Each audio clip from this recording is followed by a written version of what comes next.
welcome to the Football Philosophy channel, and this is the Player in Focus show from the Crystal Palace away game, the 0-0 draw the other night at Selhurst Park.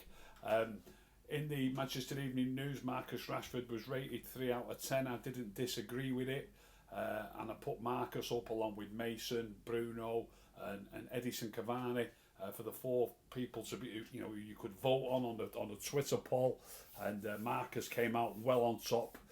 Over 2,100 people voted, and 54% of those votes went to Marcus Rashford. How does somebody get a 3 out of 10? 3 out of 10 on my rankings is very poor. 4 is poor, so even a 4, is a bit better than a 3 for obvious reasons. And poor, if you have a poor game, it's not very nice when you get told that you had a poor game. But I've watched it again, and I still think it is a 3 out of 10 performance. It is a very, very poor performance. Now, a lot of people who have been watching me for a while on the United stand or on my own channel will know that I'm a great advocate of simple football, simple passing, keeping the ball with your team, trying to stretch the opposition, move them around the park. I'm a great believer in that you can make a great career. Roy Keane will tell you himself, he said it many times, that he made a great career about doing the simple things correctly. There was more to him than that, of course, but he will say that himself. He made a great career in the game by doing the simple things correctly, time after time after time. And I'm quite happy to say that if somebody didn't make any serious errors or silly mistakes, and did, how many times could you expect to get the ball in a game? 40 times, 45 times at the most, really, for a forward.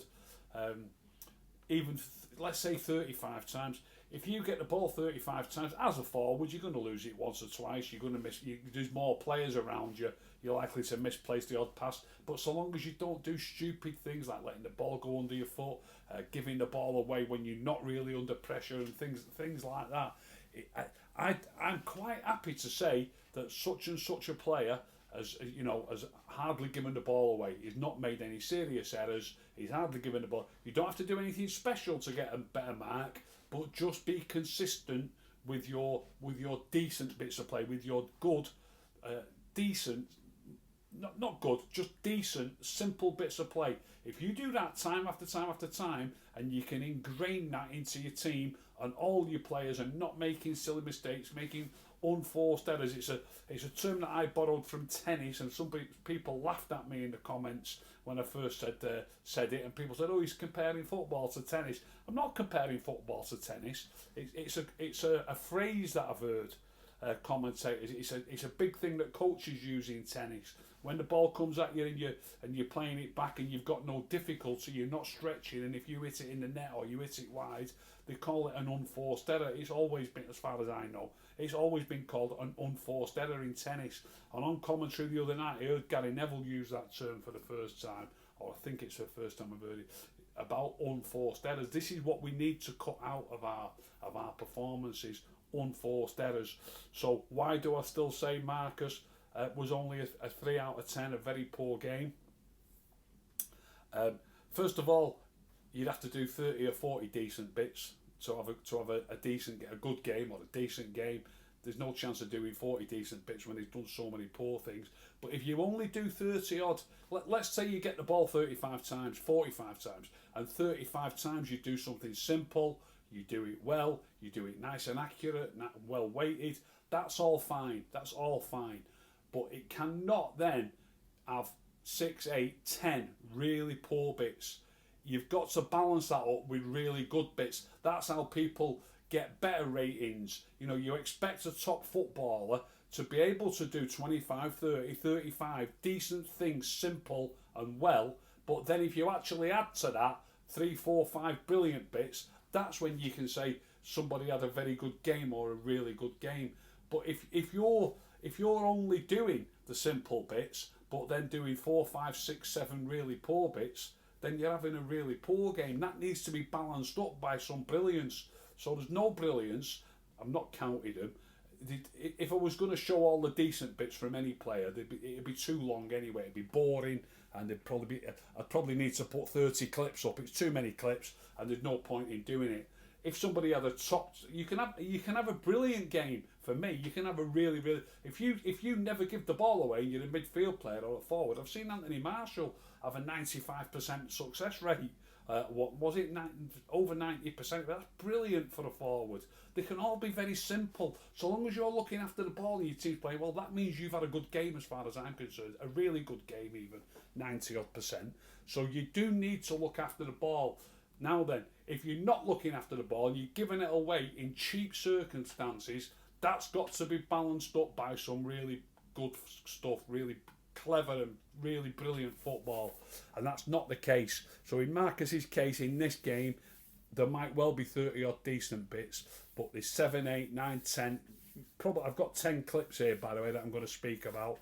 They're not all terrible.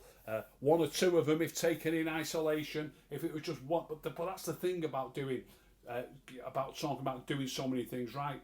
Once you look at the things that are going wrong, it'd be okay if it was 2 or 3 bits, but not 7, 8, 9, 10. Not 7, 8, 9. It really wouldn't. Some of them are that poor as well. They shouldn't be happening at all. Or for a top player, maybe they could happen once a month, not 2 or 3 times in a game. So as I say, if there's no point showing all the decent bits. There'd be too many of them, and I won't be. I just wouldn't do it. It'd be too long and too arduous. So obviously, as I've said before, when I'm showing why somebody, there's no point showing. There's no brilliant bits. He had a chance, didn't he, that he shot just wide of the post with. I'm not even showing that. It was a reasonable effort. I'm not even picking on little bits that go a little bit wrong. Well, there might be one that I'm going to show where I think he should have done something different. But when he had his chance where he shot just wide of the post, took a decent touch, and it flashed about a foot wide of the post. Decent power in it, just off target. I'll excuse him now. That's not terrible. That was okay. So he had one chance really, and on another day it would have been just inside the post. It was a bit unlucky. But right, so let's start with the clips. The first one is in the first 2 minutes, and again, this very first one is one of those. If this was in isolation, it isn't even particularly poor, but it's just that when you're doing so many things poorly, you can do without other things. Just being, I don't know, a bit unlucky. Maybe it's not a little bit unlucky. He's not quite taking enough care. What actually happens? The ball comes to him in the first 2 minutes. He's on the touchline. He's got his full back near him. He turns to go down the line. It goes down the line and he goes to go past the full back. He's not going to get past him anyway. Full back turns and he's in pace with him.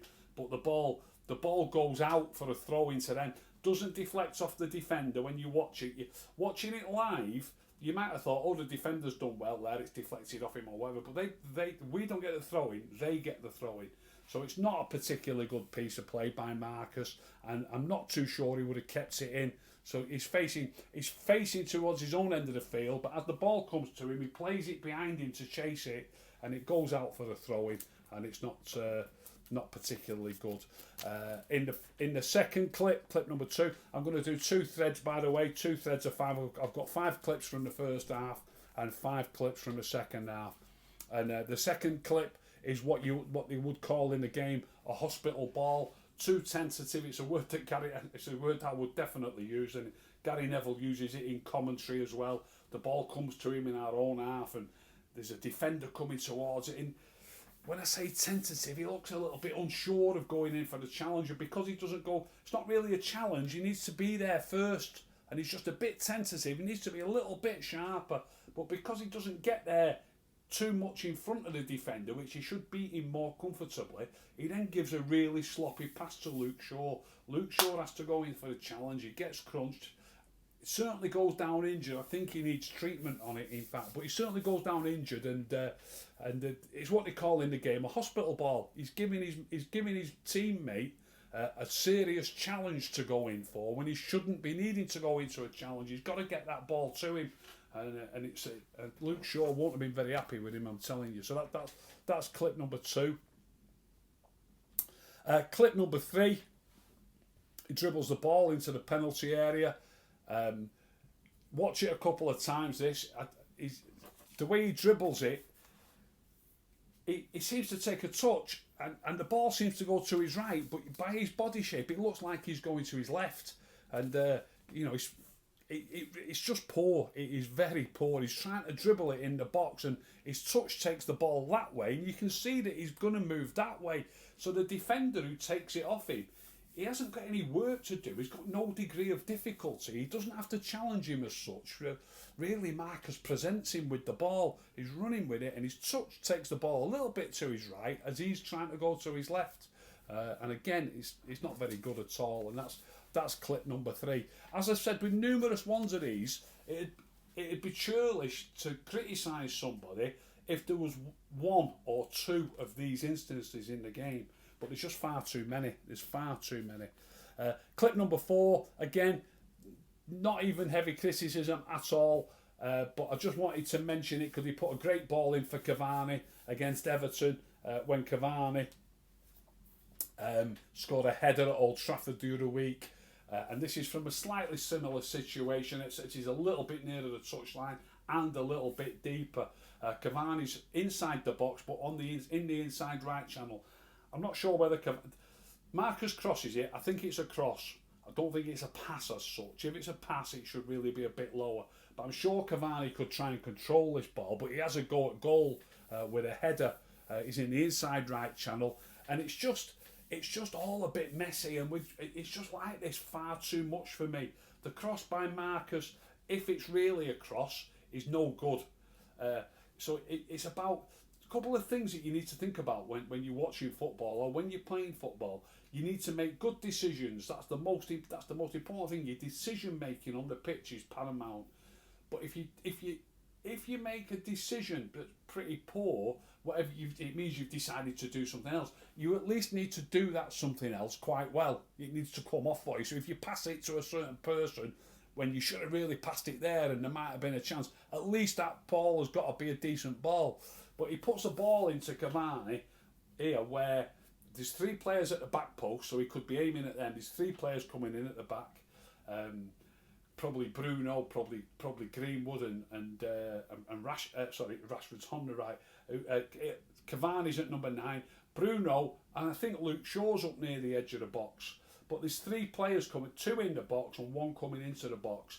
And he tries to cross it from a deep lying right wing position or advanced right back position.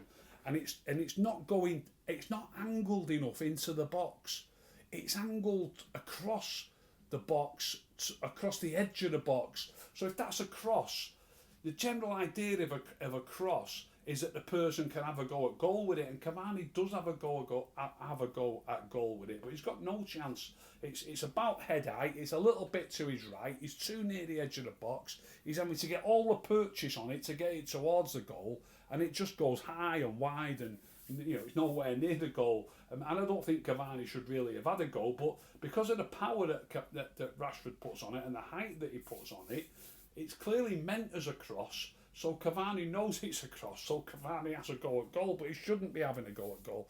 And to me, it's just poor. It's not a great decision to cross it from there, and I think we should have tried to build it up a little bit more, get a bit nearer the dead ball line. But then when he does cross it, it's not a very good cross, and he should have missed Cavani out and gone to the players who were at the back stick. Clip number 5.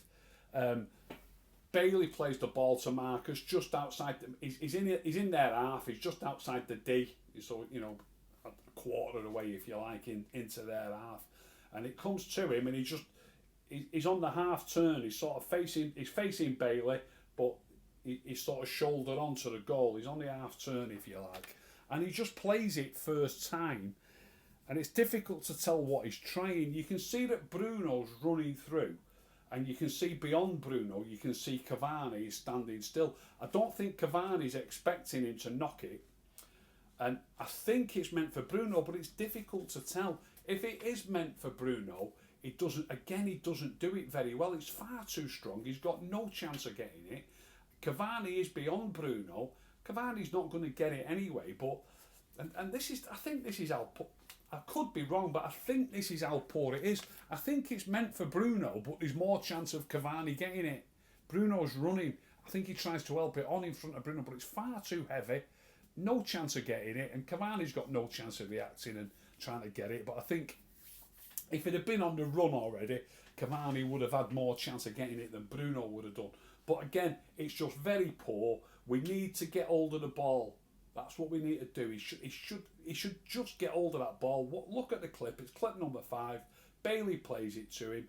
He's got a little bit of time and space. We need to start playing better football rather than hopeful quick balls like that. Where you know, to me, it just looks like he doesn't really know himself. I think. I'll be honest. It looks like he doesn't really know himself. Which man, he just helps it on, and it's just willy nilly, if you like. He just seems to help it on to me for no real genuine reason. Start of the second half, clip number 6. So this will be the first clip on the second thread. Luke Shaw passes him the ball. It's only a 5-yard, 8-yard pass perhaps. He's on the touchline just inside their half. Facing Luke Shaw. I don't know what happens. You just can't tell what happens. He seems to do a funny sort of thing with his right foot. He's not got a man on him. The ball either goes between his legs or under his foot. And it just looks silly, and it goes out for a throw in, and it's really, really poor. Clip number 7. Again, it's poor. He's on the corner of their penalty area. The ball gets played into him, and it just bounces a little bit. Okay, it's a bouncing ball, but he lifts his foot to knock it towards the dead ball line to chase it. But he's not even on his, even though he plays it himself to chase, he's just not on his toes. He's got no chance of keeping it in, and it goes out for a goal kick. It's a really heavy touch because when he knocks it with his shin, I think he plays it with his shin. It might be with the outside of his boot, but when he knocks it to chase it, he's about 8 or 10 yards from the goal line, from the dead ball line. And it goes out for a dead ball without him having any chance whatsoever of him catching it. So it's just a ridiculously heavy touch. Again, it's a little bit difficult to tell what he's trying to do, but it's really poor. Clip number 8. He receives a pass from Matic. On this occasion, he takes a good first touch, turns, decent second touch, and then he's at their defenders. But his third touch is much too big, and he's got to try and... I always say when I'm talking about, especially when I'm doing the ratings rather than the player in focus, I always say that particularly the journalists, they nearly always use generalisations of what they see of players. He should have done better, and he does that a lot. I often say it's a bit unfair saying that. You're bringing something into it that you think you've seen before. So I'm actually saying something here that I've seen before, and I often say that they shouldn't do it, but so be it. I see this touch by Marcus regularly. He tries to dribble the ball, but he just literally knocks it 4 foot or 5 feet out of his feet. And good dribblers of the ball, you need to keep it closer to your feet. So this is his third touch, so that's what you call dribbling the ball. He's turned, took one touch, and his third touch, it goes 4, 5, even 6 feet. The defender doesn't have any work to do. He just controls it and takes the ball away from him. And again, it's very poor. Clip number 9. Maguire passes it to him. He's on the touchline. This is it's a heavy ball, but a lot of the players, they like the ball to be played quite quickly to them when it's coming right to them. Because when it's coming right to you, you don't have to chase it. You've not got to be so alert, if you like. You can be there and just concentrate on getting it under control. So Maguire fires a ball at him. I think it's bouncing a bit. Again, in isolation, you might say, oh, that's a bit harsh. Look, it might be a bit harshy in isolation, but his control is poor. It lets him down. But when you're having, a poor one, it's a bit of a stinker, really. Like we say, he got a 3 out of 10, and I don't disagree with the Evening News giving him a 3 out of 10. You just need these things to go for you. There's too many things going wrong. So clip number 9 is just poor control from a pass to him by Harry Maguire. And clip number 10 is a strange one. It's the last one. It's right near the end of the game. You know, it's literally 2 or 3 minutes from the whistle. I think it's just about to go into injury time, and I think it's Wan-Bissaka crosses it from the right, and he goes up. I make these little notes to remind me of which I only write a couple of words on each one, just to remind me of what that particular clip was, and I've put attempted header with question. I've put it in big words, big letters, attempted with question marks on it. I'm not sure he does attempt to head it. It's so strange. I mean, Gary Neville says in the commentary, you know, he seems to go up for it and then duck. But I've got a different angle on it from that even. It's a far post cross. He jumps with the defender, and just watching it the first time, it's difficult to tell what happens. And like Gary Neville said, it looks like maybe he ducks and lets it go by rather than trying to head it. So it's a goal. It's a great chance. It's 6 or 7 or 8 yards out. He's in front of the goal. If he can get his head to it, it's a chance. But have a look at I've let the clip run on, so you see the replays. So you see it as live, then you see the second replay. The third replay shows you an angle where you can actually see him. The camera must be slightly behind. It's looking from the side of the goal, but behind the goal, and you can see him running in. Have a look at it. Maybe let me know in the comments. See if you agree with me. He seems to be looking at the defender who's going to chance. So the ball's coming that way, and rather than running in, if you should be concentrating on that ball and trying to meet that ball and get your full weight and your full head, behind that ball. You've got to be concentrating on that ball.